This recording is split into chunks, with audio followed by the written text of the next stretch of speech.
High court के पदोन्नति में आरक्षण नियम को निरस्त करने के आदेश पर मध्य प्रदेश में 9 वर्ष से पदोन्नति बंद है। सुप्रीम कोर्ट ने यथास्थिति बनाए रखने की व्यवस्था की है। कर्मचारियों की नाराजगी को देखते हुए सरकार ने नए नियम का प्रारूप भी बनवाया है और मंत्री समूह का गठन किया, पर अब तक कोई रास्ता नहीं निकला है। अब सरकार नए विकल्प पर विचार कर रही है। इसमें समय समान वेतनमान को आधार बनाया जा सकता है। समयमान वेतनमान की यह योजना 2008 में इसलिए बनाई गई थी ताकि जिन पात्र अधिकारियों को पदोन्नति नहीं मिल पाती है उन्हें कम से कम उच्च पद का वेतनमान मिल सके। इसमें आरक्षण व्यवस्था नहीं रहती, इसे ही पदोन्नति के लिए लागू भी किया जा सकता है। इससे किसी को भी कोई नुकसान नहीं पहुँचेगा। पदोन्नति नियम नहीं होने के कारण बीते 8 वर्षों में 60,000 से अधिक अधिकारी कर्मचारी पदोन्नत हुए बिना सेवानिवृत्ति हो गए। निर्माण विभागों में समान श्रेणी इंजीनियरों ने पदोन्नति नहीं मिलने के कारण हाईकोर्ट में दिग्विजय सरकार के समय बने मध्य प्रदेश लोक सेवा पदोन्नति नियम 2002 को चुनौती दी थी। लंबी सुनवाई के बाद 2016 में यह नियम निरस्त करते हुए पदोन्नति में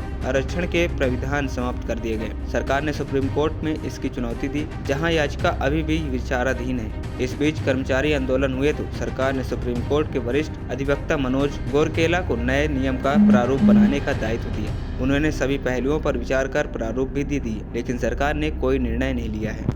अब सरकार ने इस मुद्दे का स्थायी समाधान खोजने के लिए विकल्प पर काम करना प्रारंभ कर दिया है। सूत्रों का कहना है कि समयमान वेतनमान योजना को पदोन्नति का आधार बनाने पर विचार किया जा रहा है। सेवा की एक निश्चित अवधि पूरी होने और पदोन्नति की पात्रता में आने पर समयमान वेतनमान दे दिया जाएगा। विभागीय अधिकारियों का कहना है कि सेवा में आने के समय और गोपनीय चरित्र वाली आधार पर समयमान मिलता है। इस व्यवस्था को पदोन्नति के विकल्प के रूप में अपनाया जा सकता है, पर इसके लिए पहले सभी पक्षों के चर्चा होगी। कानूनी पहलुओं का अध्ययन करके सरकार के स्तर में नीतिगत निर्णय होगा। आपको बता दें, प्रदेश में जो समयमान वेतनमान योजना लागू है उसमें 4 बार वेतनमान दिए जाते हैं। प्रथम और द्वितीय श्रेणी के अधिकारियों को 8, 16, 24 और 34 वर्ष की सेवा पूरी होने पर समयमान वेतनमान मिल जाता है। इसी तरह तृतीय और चतुर्थ श्रेणी के कर्मचारियों को 10, 20, 30 और 35 वर्ष की सेवा पूरी होने पर समयमान वेतनमान दिया जाता है। ANP टाइम्स की रिपोर्ट।